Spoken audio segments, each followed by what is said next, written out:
Assalamualaikum warahmatullahi wabarakatuh. Alhamdulillah, nahmaduhu subhanahu wa ta'ala hamdan yuafi ni'amahu wa yukafi mazidah. Ya Rabbana lakal hamdu kama yanbaghi li jalali wajhika wa 'azimi sultanika. Subhanaka lan nuhsi thana'an 'alaika anta kama athnaita 'ala nafsik. Walakal hamdu wa lakal syukru 'ala dzalik. Allahumma salli wa sallim ala habibina sayyidina Muhammadin wa ala alihi wa ashabihi wa tabi'ina lahum bi ihsanin ila yaumiddin. Allahumma ya Rabbana inna nas'aluka mahabbata habibika sayyidina Muhammad. A'inna ya Rabbana ala tibai sunnati habibika sayyidina Muhammad. Wa amidna ya Rabbana ala millatihi. Wakhsurna yawmal qiyamati ma'a zumratihi wa tahta liwa'ihi. Urzukna ya Rabbana taubata qabla al-maut. Wasyahadata indal maut wal jannata ba'dal maut, amma ba'd. Yang sangat kami cintai, kami muliakan para perindu ridha Allah, para pecinta baginda Nabi Muhammad sallallahu alaihi wasallam. Alhamdulillah kita bisa melanjutkan dengan Emil Hajar Al-Asqalani dengan kitab At-Targhib At-Tarhibnya, agar kita semakin dekat kepada baginda Nabi sallallahu alaihi wasallam, yang kita masih di bab jihad. Kita masuk bab baru, at-targhibu fil hirasati fi sabilillahi. Kita pada bab tentang orang yang menjaga keamanan umat saat berperang di jalan Allah Subhanahu wa taala. Karena menjaga ini berat. Bisa jadi pasukan tidur terlebih dahulu. Tapi sang penjaga tetap jaga. Kalau ada apa-apa membangunkan yang tidur. An Abdullah bin Umar, dari Sayyidina Abdullah bin Umar radhiyallahu taala anhuma, anna nabiyya, sesungguhnya baginda Nabi Muhammad sallallahu alaihi wasallam qala, bersabda, ala unabbiukum bi lailatin afdal min lailatul qadr. Tidakkah kau ingin, apakah kau tidak ingin aku beritahu satu malam yang lebih bagus daripada malam Lailatul Qadar? Semua orang tahu tentang agungnya Lailatul Qadar, mulianya Lailatul Qadar, khairun min alfi syahrin. Dikatakan malam yang lebih bagus daripada malam 1000 bulan. Kalau kita beribadah 1000 bulan adalah seperti malam Lailatul Qadar. Bahkan malam Lailatul Qadar lebih bagus daripada kita beribadah 1000 bulan. Ternyata ada satu malam yang lebih bagus dari itu. Malam apakah itu? Tentu sahabat Nabi menginginkannya. Kemudian Nabi menjelaskan, harisun, penjaga. Pasukan yang lagi menjaga. Fi ardi khaufin, di sebuah bumi yang di situ memang lagi dapat serangan dari lawan. Maksudnya negeri yang memang lagi tidak aman. Ada kemungkinan serangan dari lawan sewaktu-waktu. Artinya ini dalam sebuah peperangan atau dalam keadaan tidak aman. La'allahu alla yarji'a ila ahli. Bisa jadi dia itu tidak kembali loh ya kepada keluarganya. Di saat dia menjaga, tiba-tiba juga ada lawan yang menyusup, mengendap-endap pelan, lalu menusuk, membunuhnya. Dan inilah pekerjaan yang luar biasa di tengah malam, menjaga perbatasan, tapal batas, atau tempat-tempat yang mungkin akan diduga bakal dilewati lawan. Maka orang yang seperti itu, seperti ibadah lebih bagus daripada Lailatul Qadar. Belum lagi nanti tentang mati syahidnya dia, dan seterusnya kebaikan-kebaikan yang Allah berikan kepada orang yang seperti itu. Biarpun saat itu tidak lagi berperang jihad, akan tapi pahalanya adalah pahala jihad. Ini berita tentang jihad banyak sekali. Karena memang sangat tepat pada zaman itu Ibnu Hajar menuliskan tentang hadis tentang jihad, keutamaan memelihara kuda dan seterusnya. Banyak sekali disebutkan karena memang urusan jihad ini orang pada lemah. Perlu dimotivasi kembali. Bukan berarti kita harus memerangi, akan tapi membangun kekuatan, menjaga diri adalah wajib. Sehingga kemarin sudah disebutkan segala bentuk yang menjadikan kita kuat, maka itu dianjurkan. Wa'an Uthman radhiyallahu ta'ala anhu dari Sayyidina Uthman. Semoga Allah memberikan keridhaan kepada beliau. Kala beliau berkata, Sami'tu Rasulullah, aku mendengar Rasulullah sallallahu alaihi wasallam yaqulu bersabda, harisun fi sabilillah, yang menjaga di saat perang di jalan Allah. Afdalu min alfi lailatin. Harsul lailatin, menjaga satu malam. Menjaga satu malam fi sabilillah di jalan Allah itu afdalu, lebih utama min alfi lailatin, daripada 1000 malam. Yuqamu lailuha wa yusamu naharuha, lebih bagus daripada 1000 malam yang ia beribadah di malam harinya dan juga siangnya berpuasa. Artinya melebihi daripada Lailatul Qadar. Alangkah agungnya. Jadi kalau kita perhatikan begitu dahsyatnya, pentingnya menjaga agama. Dan ulama menjelaskan bahwasanya, dan nanti dikiaskan segala sesuatu yang memang tujuannya untuk menjaga agama itu menjadi mulia. Semulia-mulianya. Ilmu apapun jika diniatkan untuk menjaga umat, menjaga agama, sebaik-baik pekerjaan. Waliullah, kekasih Allah, bukan hanya orang berjubah bersorban. Mengingat kami pernah menyebutkan kekasih Allah adalah orang yang jiwa, hati, pikirannya adalah untuk membela agama. Bisa jadi seorang kekasih Allah itu adalah bukan seorang yang berjubah. Bisa saja orang yang berkacamata tebal, kerjanya di laboratorium. Yang dia lagi mengotak-atik atom, bagaimana bisa bermanfaat untuk menjaga umat. Sampai gambarannya atom yang disebut. Artinya kami ingatkan kepada siapapun, profesi apapun yang Anda tekuni, keahlian apapun yang Anda miliki saat ini, hadirkan niat untuk kejayaan Islam. Sambungkan diri Anda, hati Anda kepada agama Allah ini. Sehingga apa yang Anda lakukan menjadi satu pekerjaan yang istimewa. Semuanya. Yang mengerti di dunia IT, yang mengerti di dunia arsitek, yang mengerti di dunia bisnis, dan sebagainya. Tapi niat yang sesungguhnya. Sehingga di saat Anda harus membangun seorang arsitek, Anda seorang insinyur, Anda akan membangun dan terlintas di hati Anda. Selagi bangunan ini bukan untuk Islam dan kejayaan Islam, saya tidak akan membangunnya. Itu saja. Kalau ternyata di sini, atau paling tidak memerangi Islam, dan bisa bermanfaat untuk umat Islam, baru. Selalu berpikir seperti itu. Kemudian, seorang bukan sekedar saja insinyur, seorang pakar apapun, ayo. Melintaskan di hatinya bahwa dengan ilmunya akan digunakan untuk menjaga umat. Dia berbisnis agar umat tertolong. Maka sebaliknya, segala aktivitas yang mengganggu umat Nabi Muhammad ini dosa. Anda punya usaha bisnis merusak anaknya orang. Anda punya usaha bisnis merusak akhlaknya orang. Ini merusak umat, merusak manusia. Ini dosa. Maka dari itu ayo berpikir semuanya. Jangan Anda melakukan sebuah aktivitas hidup ini kecuali memang bermanfaat untuk umat Nabi Muhammad SAW. Dan harus ada jujur Anda. Kalau Anda maunya satu usaha, jika ternyata di situ umat Nabi Muhammad menjadi marah atau umat Nabi Muhammad menjadi tidak baik, maka Anda ikut andil di dalam menjerumuskan umat Nabi Muhammad, ikut andil di dalam merusak umat Nabi Muhammad. Bisa jadi akhirnya digabungkan dengan musuh-musuh Allah.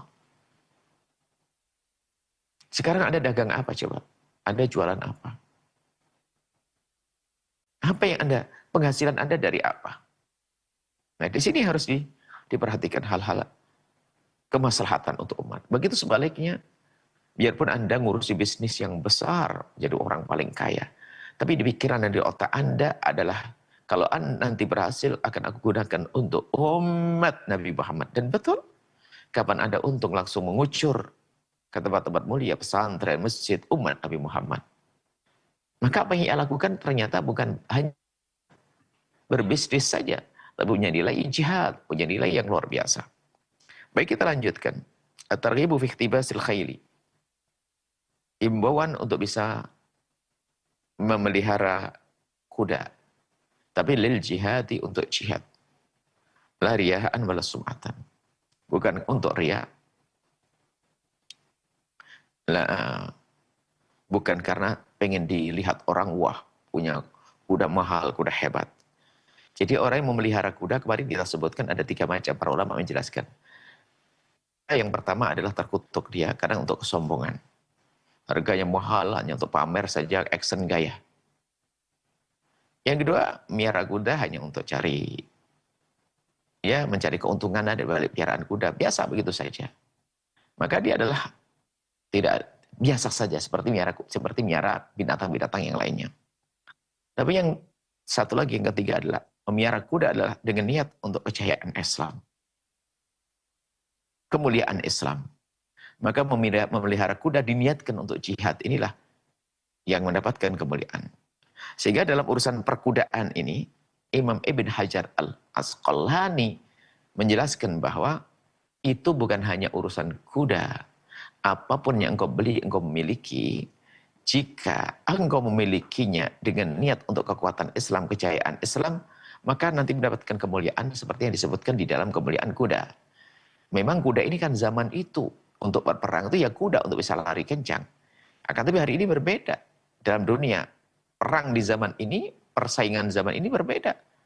Makanya tadi kami sampaikan, itu kami nukil dari Ibnu Hajar sebetulnya, bahwa apapun aktivitas kita dan apapun yang Anda miliki daripada macam-macam hal, kecanggihan teknologi dan sebagainya, pastikan itu adalah untuk kejayaan Islam. Jadi menekuni kemajuan teknologi ini seperti orang miara kuda juga. Jadi menggunakan semua yang Allah mudahkan untuk kita, untuk kejayaan Islam, untuk menjaga Islam. Nah ini, Ibnu Hajar memaknai semacam itu. Karena memang zaman dulu adanya hanya kuda saja, belum adanya pesawat, belum adanya jet, rudal segala macam belum ada.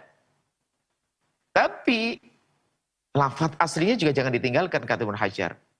Artinya, kuda sendiri punya kekhususan. Kuda sendiri. Tapi maknanya bisa diperluas. Tapi bukan berarti makna aslinya ditinggalkan. Enggak dong. Bukan berarti, zaman ini enggak perlu kuda. Oh enggak, salah. Jadi biasanya kehebatan para ulama itu adalah, makna aslinya tetap digunakan, baru dikembangkan kepada makna yang lebih luas. Makna aslinya adalah kuda yang diniatkan untuk jihad di jalan Allah. Wa targhib fi ma yudhkaru minha wa ma ja'a fi fadliha. Tentang keutamaan-keutamaannya. Wa targhibu fi ma yudhkaru minha, dan himbauan untuk miara kuda dari sifat-sifat yang disebutkan. Kudanya begini-begini nanti disebutkan. Wa nahyi an qassi nawasiha, dan larangan untuk bisa memotong rambut di kepalanya atau poni kudanya itu, biarkan begitu. Lima fiha minal khairi wal barakati, karena di ubun-ubunnya itu ada keberkahan dan kebaikan. Subhanallah. Sudah harus kita yakini, Nabi bersabda begitu. Jangan dimana apa sih, cuman ubun-ubun kuda saja kok. Jangan berkata begitu. Kalau memang sudah Nabi menyebutkan, Nabi dengan wahyu. Hanya kadang kita itu tidak faham. Wa Ibnu Umar, dari Sayyidina Abdullah bin Umar radhiyallahu ta'ala anhu, anna Rasulullah, sesungguhnya Rasulullah sallallahu alaihi wasallam qala, bersabda, al-khailu ma'kudun fi nawasihal khairu ila yaumil qiyamati. Al-khailu, kuda, ma'kudun, telah diikat, masalah telah Allah jadikan. Fi nawasiha, di ubun-ubunnya. Al-khairu, kebaikan. Ila yaumil qiyamati, sampai hari kiamat. Muttafaqun alaih, hadis riwayat Imam Bukhari dan Muslim. Jadi di ubun-ubun, kepala kuda di sini, ada rambutnya. Itu penuh berkah. Jangan berkata, kuda saja. Iya kuda, kuda yang diniatkan untuk berperang tadi. Sebab memang biasanya orang kalau berurusan dengan kuda itu membangun kedekatan dengan kuda, untuk bisa patuh diajak untuk berlari, dan seterusnya. Sehingga mau tidak mau dia akan bersentuhan dengan kepalanya. Sehingga kuda itu mengenali tuannya ini. Menjadikan dia Cina, sehingga diajak berperang pun adalah mudah dan seterusnya.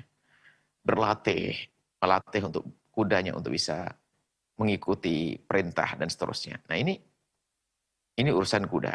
Dilanjutkan. An Urwah bin Abil Ja'ad radhiyallahu ta'ala, dari Urwah bin Ja'ad. Anna Nabiya, sungguhnya bagi Nabi SAW, qala, beliau bersabda, al-khailu ma'kudun fi nawasihal khairu. Kuda itu telah Allah jadikan di ubun-ubunnya kebaikan. Di dalamnya ada al-ajru, pahala. Sampai dalam riwayat lain, dan semua yang ngurusi kuda untuk jihad adalah pahala. Di saat ia buang air kecil pun nilai pahala, buang kotorannya pun pahala. Beringkiknya adalah pahala Allah. Karena urusannya dengan apa tadi? Dengan jihad. Pahalanya adalah pahala dia memelihara kuda, pahala. Wal maghnam, pahalanya juga apa nanti? Allah beri juga karunia di dunia maghnam. Harta rampasan. Kenapa? Karena dia hidupnya menyiapkan diri untuk berperang, maka dia punya persiapan sehingga bisa menang. Dan ini keberkahan ini akan ada, disiapkan oleh Allah kemuliaan ini ila yaumil qiyamati. Sampai hari kiamat. Tentunya dimaksud hari kiamat adalah sesaat sebelum bumi itu dihancurkan. Artinya orang beriman itu kan berakhirnya adalah sebelum gunjang-ganjing bumi ini. Jadi orang beriman itu tidak akan menemukan kisah gunjang-ganjingnya bumi di saat menjelang hari kiamat. Yang dikatakan laut akan memuntahkan airnya, gunung akan berhambur-hamburan, bintang akan berjatuhan, dan seterusnya. Itu tidak akan ditemui oleh orang beriman. Karena orang beriman, sebelum datangnya kejadian dahsyat itu, Allah tiupkan angin lembut masuk ke rumah-rumah mereka, dan seketika itu orang beriman meninggal dunia, sehingga tidak menemukan dahsyatnya itu. Dan sampai disinilah keberkahan atau kuda, karena setelah itu tidak ada lagi orang beriman. Wa Anas radhiyallahu ta'ala, dari Sayyidina Anas radhiyallahu ta'ala anhu, qala, beliau berkata, qala Rasulullah SAW bersabda, al-barakatu fi nawasil khayli, keberkahan ada di ubun-ubunnya kuda. Muttafaqun alaih, hadis riwayat Imam Bukhari dan Muslim. Wa an Uqbah bin Amir, dari Sayyidina Uqbah bin Amir radhiyallahu anhu, an Nabi, dari bagi Nabi sallallahu alaihi wasallam, qala, beliau bersabda, idza aradta an taghzuwa, kalau engkau ingin berperang. Kalau engkau ingin berperang, fashtari. Fashtar, maka berilah farasan, kuda adham yang hitam. Yang lain juga boleh, maksudnya Nabi lebih suka yang ini. Aghar, yang bagian kepalanya ada putihnya. Muhajjalan, kemudian kaki-kakinya juga ada putihnya. Mutlaqal yumna, kecuali kaki kanannya. Mencari sifat kayak begini. Jadi ada putih di bagian kepalanya, ada putih di bagian kakinya, tapi di 3 kaki saja. Yang kaki yang kanan, tidak. Jadi kakinya bagian kanannya tidak.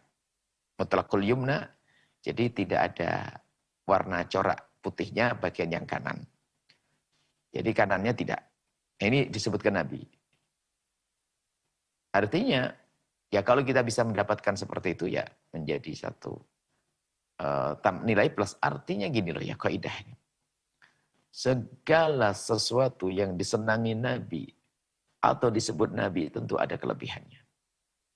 Biarpun secara lahir kita tidak memahami, tidak mengenalinya, tidak mengerti. Tapi Nabi kan la yantiqu anil hawa in huwa illa wahyun yuha. Nabi tidak berucap dengan hawa nafsu akan, tapi semua yang diucapkan adalah wahyu. Fa innaka taghnam wa taslam. Kau akan mendapatkan keberuntungan dengan rampasan perang. Karena apa? Itu kuda hebat nanti. Kuat untuk bisa berperang. wa taslam, dan kau akan selamat kalau kudamu benar. Artinya nanti kalau ikut yang disebutkan oleh Ibnu Hajar bahwasanya yang dibahas ini bukan kuda saja, hendaknya kita perluas.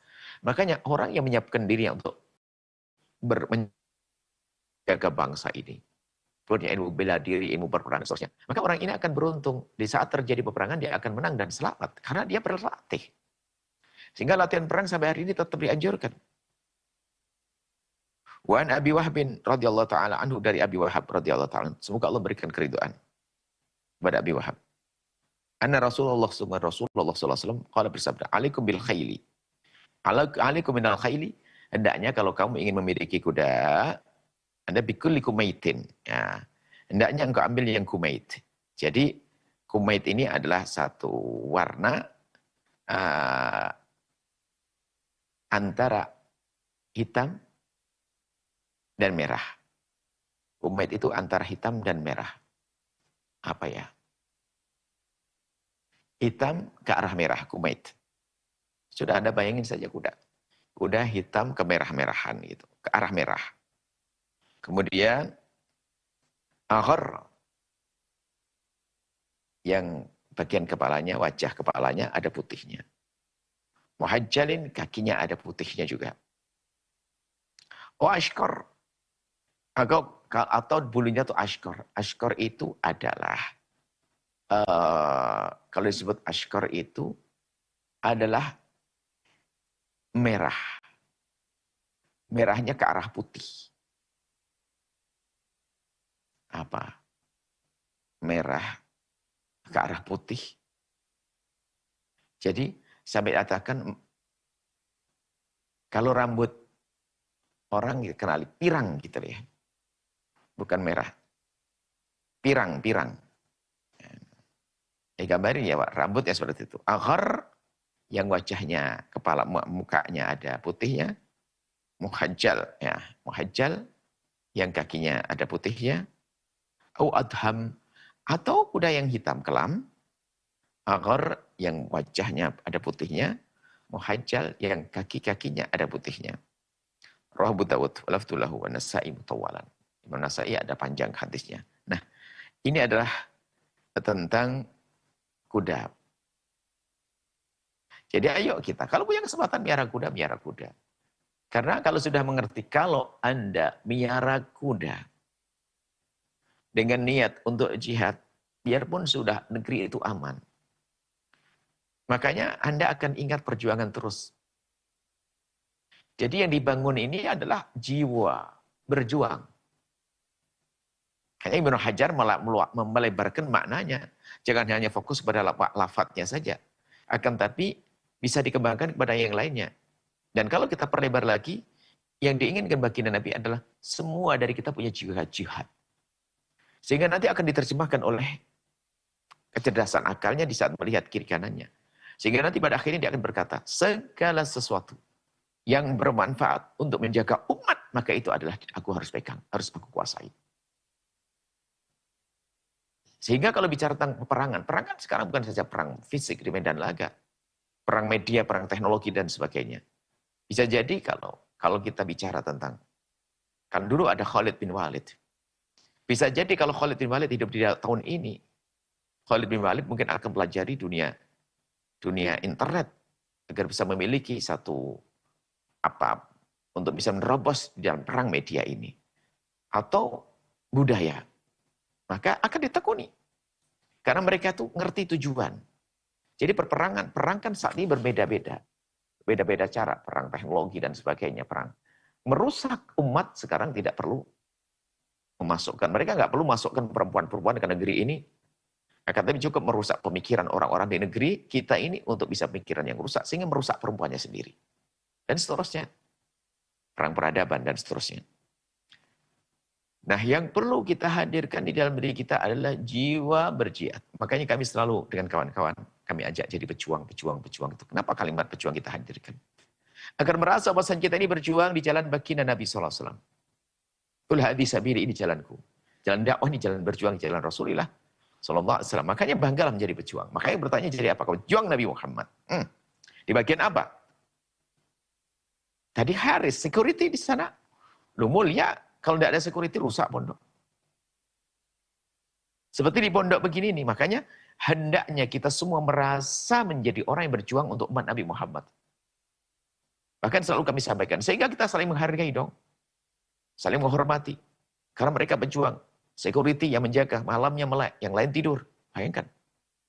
Kemudian di belakang sana ada orang memasak. Coba kalau di pondok ini orangnya pinter, santrinya pinter, ustadznya hebat. Tapi nggak ada yang masak, nggak ada yang belajar nanti. Sehingga kalau sudah kita mengerti bahasanya, dakwah bisa dengan apa, berjuang bisa dengan apa saja, menjaga umat dengan apa saja, maka Anda harus melihat diri Anda dengan kemampuan Anda. Sehingga kami sampaikan, siapapun sudah terjun di dunia kemuliaan semacam ini, pesantren kayak gini nih, dalam dunia perjuangan, Anda harus bangga dong. Bangga. Kalau saya menjadi pejuang Rasulullah dengan keahlianku, jadi security, jadi tukang masak, tukang sapu, dan seterusnya. Saya bukan jadi tukang sapu di tempat-tempat yang rendah. Aku bukan tukang masak di tempat yang haram. Aku bukan security untuk menjaga sesuatu yang diberkahi Allah. Tidak, aku di tempat mulia. Nah, bangga. Dan menghadirkan kesadaran ini penting. Itu namanya ikhlas, tulus. Jadi security bangga dong, itu security pondok. Wah, coba kalau jadi security di tempat judi. Gajinya mahal, bangga. Maka blinger pasti bukan iman. Security tempat yang di situ ada riba. Bangga, imannya keropos. Security di tempat yang di situ adalah tempat untuk orang bermaksiat. Bangga, keropos imannya. Tukang masak di tempat yang bermaksiat. Bangga, maksiat, haram, dosa. Tapi kalau lagi berjuang begini, maka jangan sampai tidak bangga dong. Berjuang ini. Saya menjadi pejuang Rasulullah dengan keahlianku, dengan kemampuanku. Itu yang diinginkan Ibnu Hajar Al-Asqalani, maka Ibnu Hajar, lafaz jangan ditinggal, kembangkan maknanya. Lafaznya kuda. Maksudnya kuda apa? Kuda biasa dulu, zaman dulu untuk berjuang. Maka kita kembangkan apapun yang kita miliki. Harus kita arahkan untuk berjuang, membela umat, menjaga umat Nabi Muhammad SAW. Ini saja yang bisa kami hadirkan pada kesempatan ini. Semoga Allah berikan pada kita ilmu yang manfaat. Semoga Allah memilih kita untuk menjadi pejuang baginda Nabi dengan apapun yang Allah berikan pada kita. Sehingga kita setiap saat mendapatkan kemuliaan-kemuliaan. Kemuliaan-kemuliaan hingga kala menghadap kepada Allah, kita menjadi orang sukses di akhirat. Wallahu a'lam bissawab.